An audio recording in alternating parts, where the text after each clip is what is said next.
9 minutes.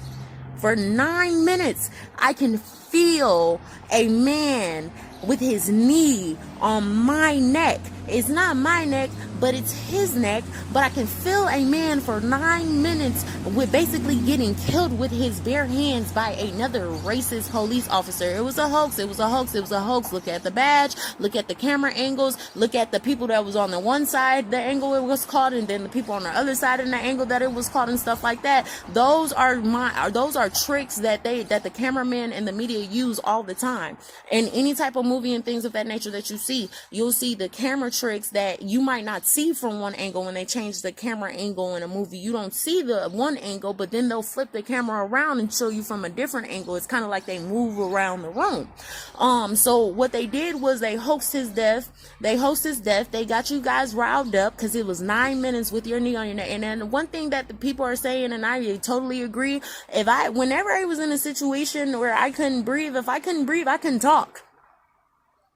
I couldn't cry out for nobody. If I couldn't breathe, I couldn't talk. And that's how you know it's a hoax. If I couldn't breathe, I can talk.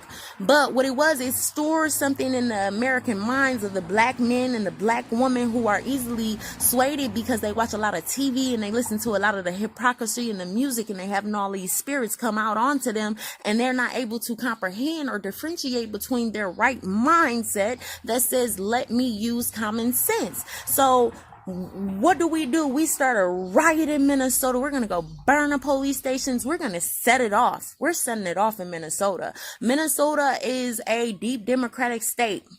If you don't believe me, go research. So what they did is they set it up in Minnesota. They burnt all the stuff down. They looted in Minnesota. They showed you all the footage. You had the people going live. They were going viral off of it. So now it sparks an initiation inside of your heart to want to go out and get justice, and you want to do something too, and you want to stand and you want to fight for what you believe in too. So I'm going to start a catalyst, and I'm going to show them how to revolt and do a revolution. And then we're going to turn around and we're going to make it go city to city, and we're going to have them all looting and busting out their stores. We're going to set bricks right here in strategic locations because they're trying to gentrify. When you're trying to gentrify something, the only way that you can gentrify and start anew is if you have a war first or an economic drop first and all the other stuff first. And guess what? America has all of those things. They need to start a civil war and bring in the new age of technology, which is my document. Trust me, it's my document. So they're exciting resentment in your mentality. They're making you resentful of something you've never been through. You never probably will go through if you play it smart and you play it safe. Because I promise you, I have cussed some police officer out and they never ever shot me with a gun. And I can put my right hand in God with that. Like, seriously, I've cussed some police officers out. They'll tell you, like, yeah, the little lady got a mouth on her. And they never shot me with the gun. Mind you, psychological warfare. So you get up and you get mad and you get angry and you go loot and you go protest and you go march and you go stand. And the whole entire time, how they really play with your mind is they stand you off against the police officers. They tell you they hate the police, and then they make you forget about the fact that the police officers are human beings too, just like you. They're going to work just like you. That's a job. Not all of them are KKK. Not all of them. Some of them, yeah. Some of them, yeah. Some of them, of course. But not all of them are KKK. And as people in America, we have to understand what we're dealing with. We have to put ourselves in a mind frame where we have a fresh slate and we're in the gray area instead of the left area or the right area. That's first and foremost. So what I do is I incite more fear and more hatred inside of your heart. I incite more fear and hatred inside of your heart against the police. And then the police have a mechanism that literally has to be something that's like law for riots and stuff, because every riot that you see, there's always been tear gas and there's always been some type of police brutality. But you go out and you protest and then you riot, and then you don't expect them to respond the same way that they have always responded. It has to be like their official response for dealing with large crowds, because it's always been their official response for dealing with large crowds. cloud. So as a person that's saying Black Lives Matter, now I have to really think about the movement. If I get out here and I go out here in a large group with these people and we're protesting and we're being advocates in all of the cities and the states and things of that nature or whatever, we're actually marching a bunch of people to their death. Because if you guys keep it up and you guys keep rioting, you guys keep firing and stuff, now they have the legal right to call you a terrorist. And the Democrats are really pushing for the United States of America, an average day citizen, to be a terrorist so they can shoot you on spot. So you guys have to pay attention to what they're trying to implement into society and what you guys are grasping onto, and you're actually going to help them put forth the wave. No, we're not helping you do nothing. If you guys want to come in and shoot people, we're going to give you a reason to come in and shoot people, because then that really means y'all got to get the hell up out of office. But it puts you in a psychological warfare. As the information has been coming out, you guys got to realize that whenever there is false information, there's always a speckle of truth. When the speckle of truth comes through, you see all these people like, conspiracy, that's a conspiracy theory, he died, I watched him die, I watched him die. Well, you watch people in movies die all the time, and they're actors, and I promise you they're alive in real life. I promise you they are alive in real life. In real life, it's a cyber wall. I can keep you out of the wall. I can tell you, hey, go act like this. I need you to be a psyop. And they do psyops all of the time in order to make the American people avoid the real conflict and the real solution. And they portray it in the media, and they're making profit, and they're profiting. You guys don't even know how much money Facebook is actually making and maintaining right now for them being connected to all of the platforms and being able to do that. You will never ever even know how much money they're actually making off of the struggle and off of the situation, because the whole time that we're doing all this stuff and we're protesting, we're on Facebook and stuff and social media platforms for free. They get paid for that. So why not have us work for them for free and they can get paid more? You guys have to wake up. You gotta wake up. You gotta wake up. You gotta plan. You gotta plot. You gotta strategize, because psychological warfare on the mind is very, very real. You guys, I think that's about it. I want to talk about the glimpses of truth. Yes, it was a psyop. No, that man is not dead. Yes, he is an actor. I seen him on a show on TV One.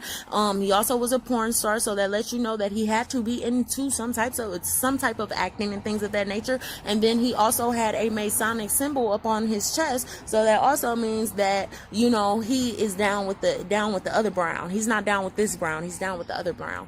And Black lives don't matter, because you're not black, you're brown. Pay attention. You're not black, you're brown. When they color you in school, when your children's color you in school, they color you with a brown crayon. They do not pick out the black crayon for anything except your hair.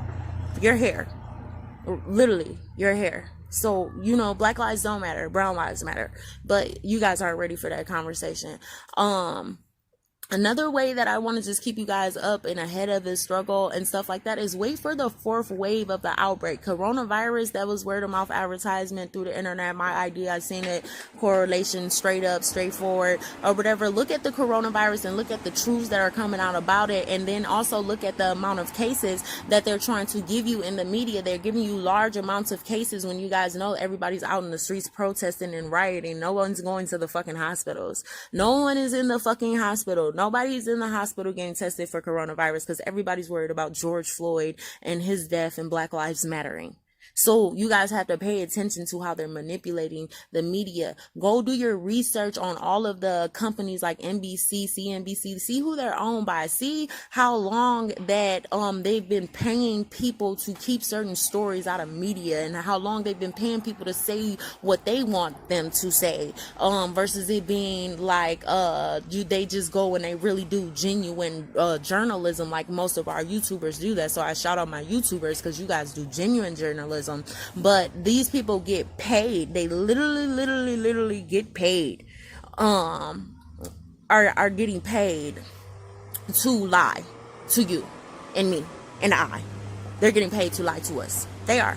They've been getting paid to lie to us all the way back since the New York Times, and the Wall Street Journal was created. They were getting paid to print stories that were more relatable to their ideas and opinions, because like I said, psychological warfare on the mind has been around ever since Hitler days. So you have to realize how they rose into power. Stay woke, you guys, and help me make that video viral so everyone knows that the government has done an injustice to a black woman, and Black lives are mattering.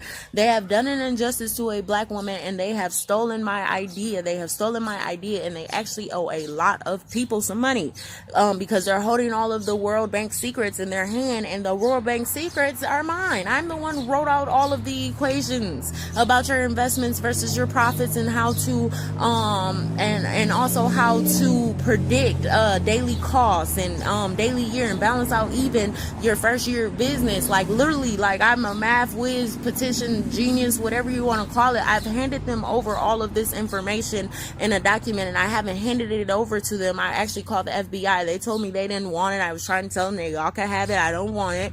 Y'all can have this shit. Y'all can have it. Y'all didn't want it. So now I want it, and I want to get paid, because you guys are out here stealing my shit, and it's mine, and I worked hard to create what I created for myself. I was on the stuff doing it by myself, so there's no way in hell that you guys should be able to take my coding and my personal data and information and sell it off, because it's a fucking cyber war.